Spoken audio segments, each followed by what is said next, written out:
Muito boa noite, Oração Ação, edição 803. É muito bom receber cada um de vocês nesse espaço, ao vivo ou na gravação. A sintonia, a vibração é a mesma. Constituímos todos um grupo, uma integração, um grupo de estudos, um grupo de trabalho, um grupo de fraternidade. Que essa fraternidade desse grupo se expanda, se transborde para a fraternidade universal. Que assim seja, que essa nosso sentido profundo de evolução se acelere e se aprofunde pelo estudo, pelo autoconhecimento e pela prática do bem. Sempre. Hoje vamos começar o capítulo 11 de O Livro dos Espíritos, de Allan Kardec, que trata da criação. Tem por título Os Três Reinos. É sobre essa visão mais ampliada da criação que nós vamos falar aqui agora. Temos percebido, temos vivido isso, que as religiões podem funcionar como uma ilusão para a criatura humana. Podemos continuar errando, se confessarmos nossos erros e nos penitenciarmos, estaremos de bem com Deus. Posso fazer absurdos, mas se pagar o dízimo, se louvar, estarei de bem com Deus.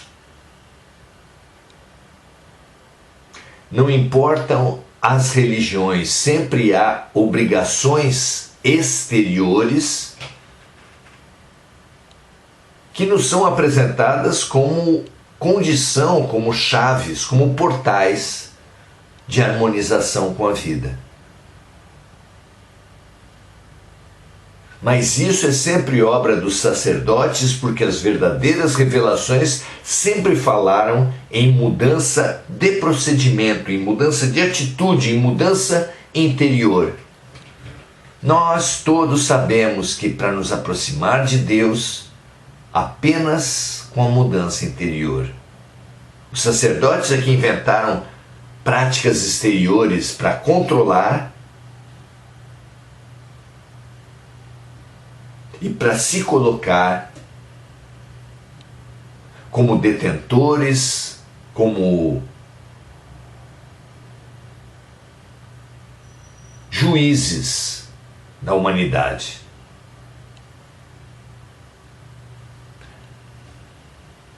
Entendermos o máximo possível dentro da nossa capacidade o que é a evolução humana, expandir essa compreensão para o que é a evolução da criação, ao contrário dos reinos estanques, fechados, injustos, que a teologia, que a filosofia, que o pensamento tradicional nos impôs, é como uma libertação. Vamos então conquistar essa liberdade possível dentro dos nossos limites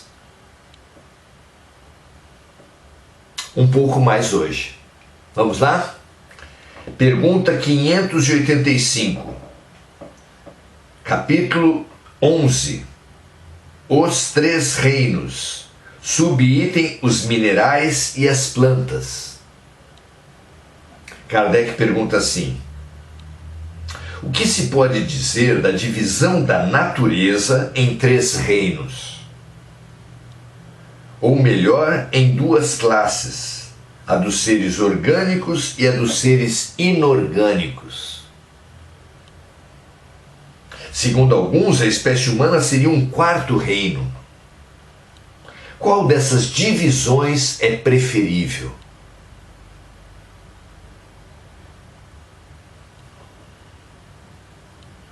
A teologia apresenta ainda o reino angélico. Seria um 5º reino, formado por seres que já surgiram de Deus superiores, anjos, arcanjos, querubins, serafins. Como entender essas divisões e como algo entrever da evolução da criatura desde saída das mãos de Deus? Vamos lá. A resposta dos Espíritos é: todas as divisões são boas, dependendo do ponto de vista. Olhando pelo lado material, existem apenas seres orgânicos e inorgânicos. Do ponto de vista moral, existem quatro reinos em evolução. E aí vem o comentário de Kardec.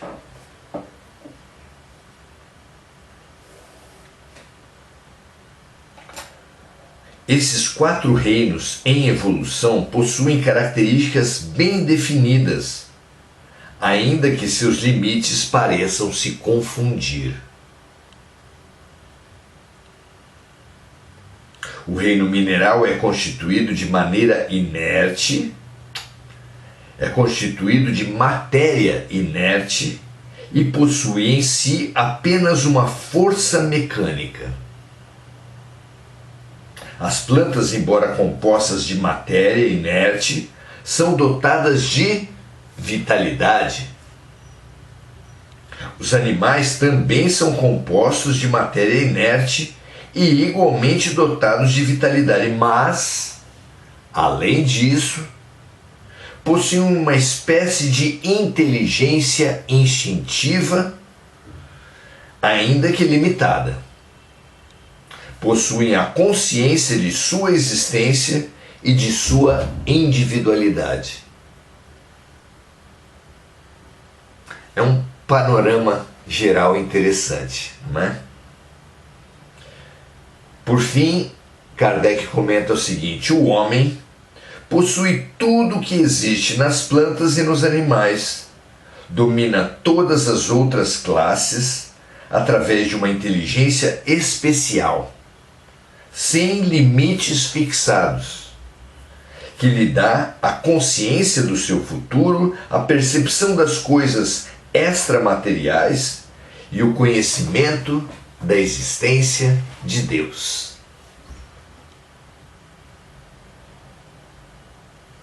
Vejam só, essa foi a revelação possível feita pelos Espíritos há 150 anos atrás. Depois, os próprios Espíritos e a ciência vêm crescendo e vêm expandindo esse conhecimento. Charles Darwin, àquele tempo, já apontava para a teoria da evolução, segundo a qual diferentes espécies como que competem entre si pela sobrevivência, e aquelas que se adaptarem, não as mais fortes, não as maiores, não as com maior capacidade de destruição, garras, músculos, presas, mas sim as que se adaptarem, permanecem,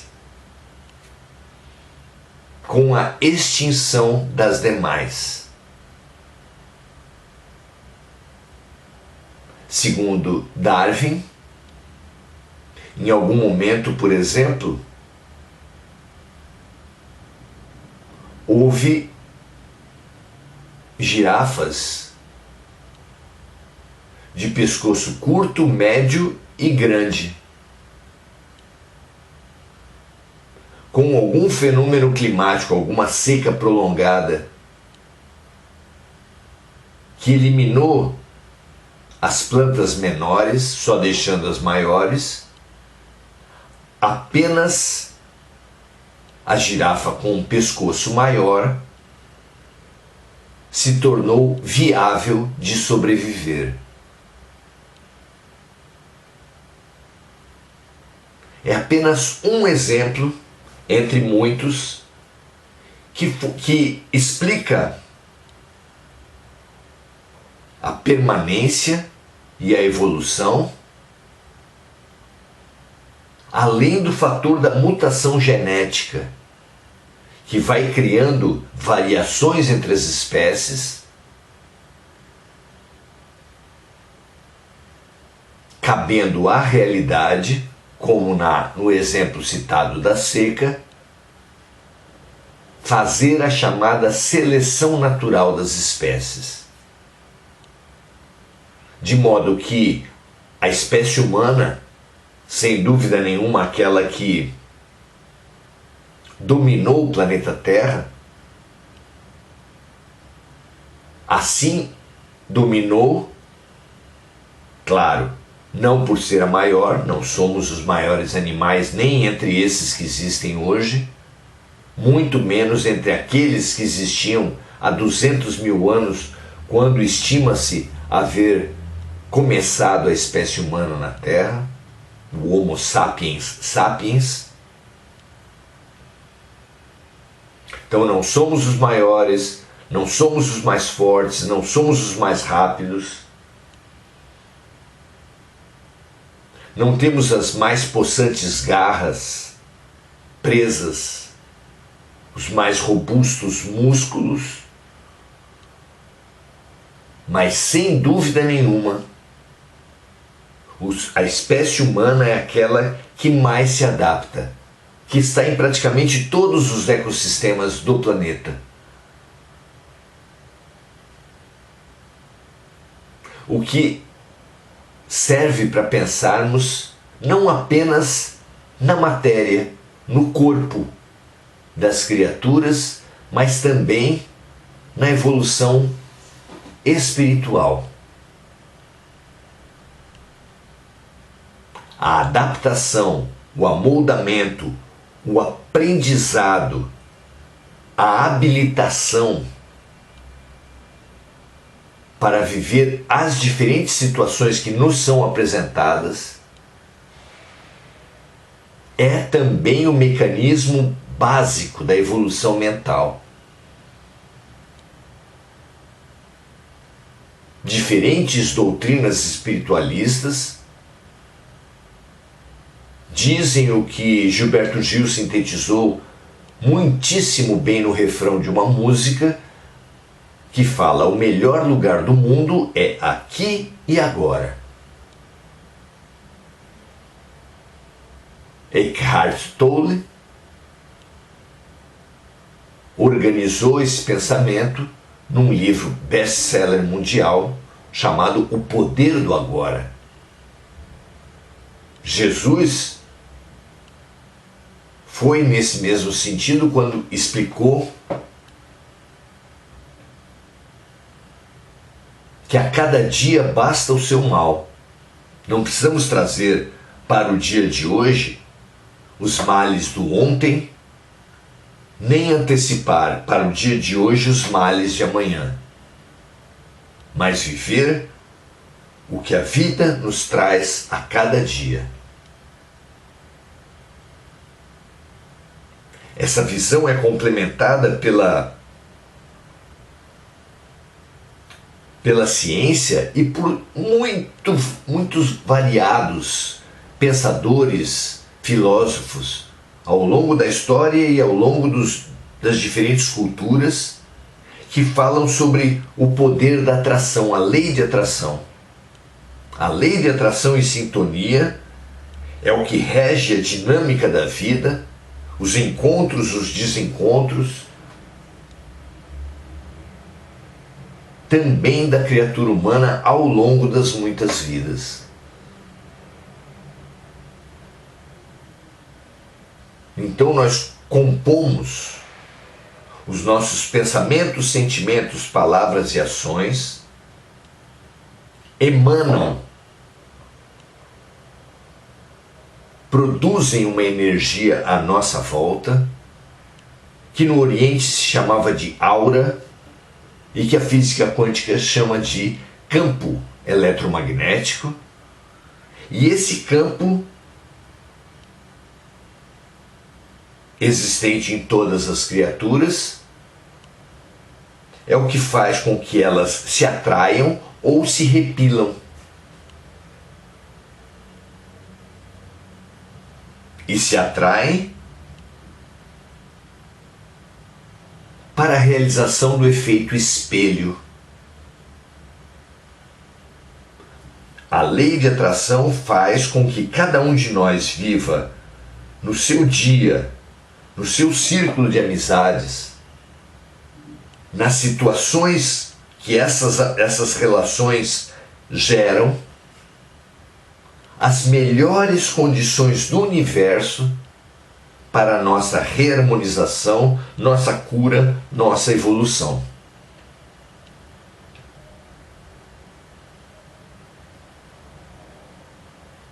Como disse Jesus, sugeriu Jesus na oração do Pai Nosso,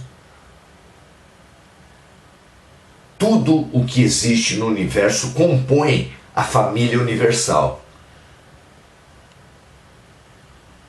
Como sabia Francisco de Assis, que chamava todos os seres humanos de irmãos, mas também todos os animais de irmão burro, irmão lobo, mas também todos os vegetais de irmã árvore, e também todos os objetos da irmã cadeira, a irmã mesa, a irmã pedra, o irmão sol e a irmã lua, nome de fabuloso livro a respeito do pobrezinho da Úmbria, como era chamado Francisco de Assis.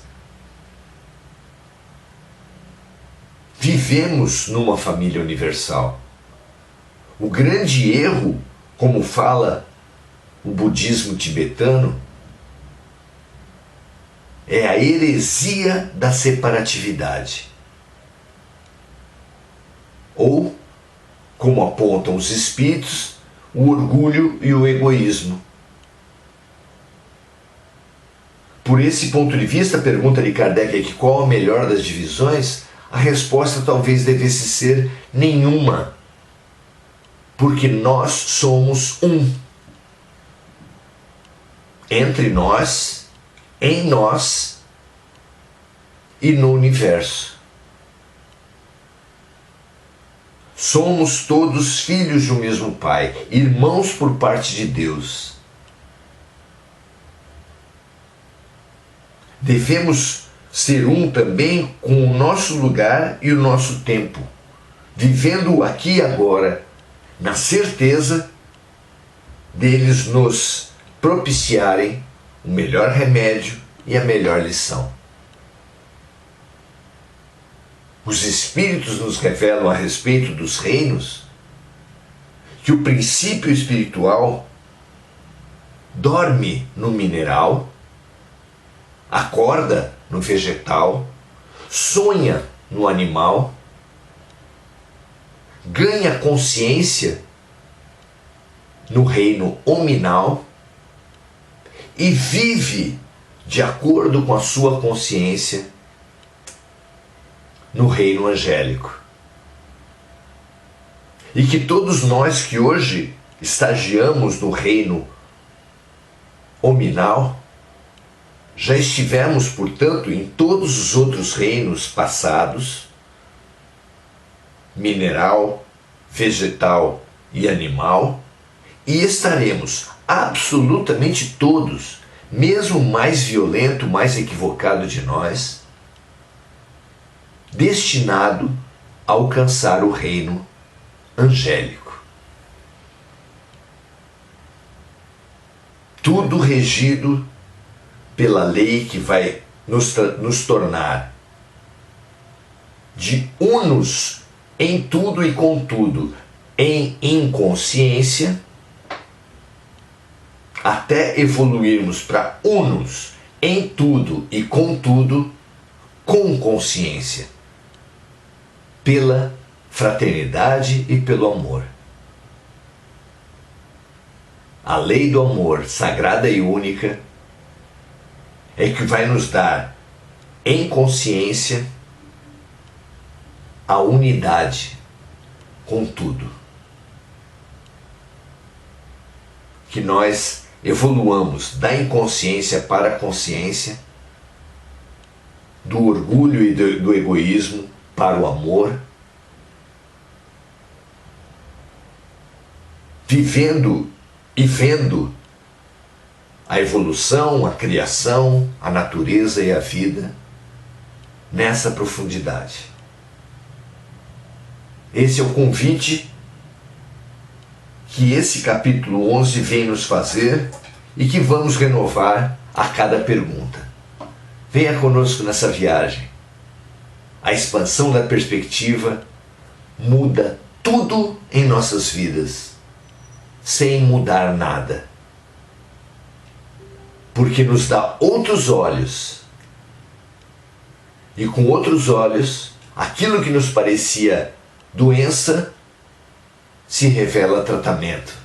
Aquilo que nos parecia inimizade, antipatia, parece oportunidade de perdão e de reconciliação.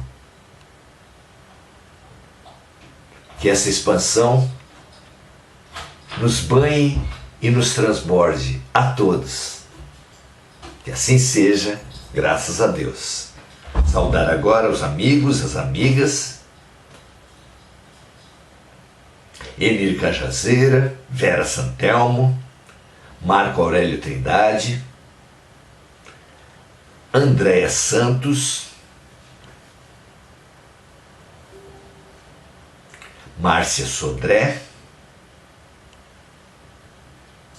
Sandra Regina Linhares da Silva, Domingos Natalo, Adelaide Dias, Simone Magalhães, Sayonara Angélica. Nossas saudações para todas as amigas, todos os amigos.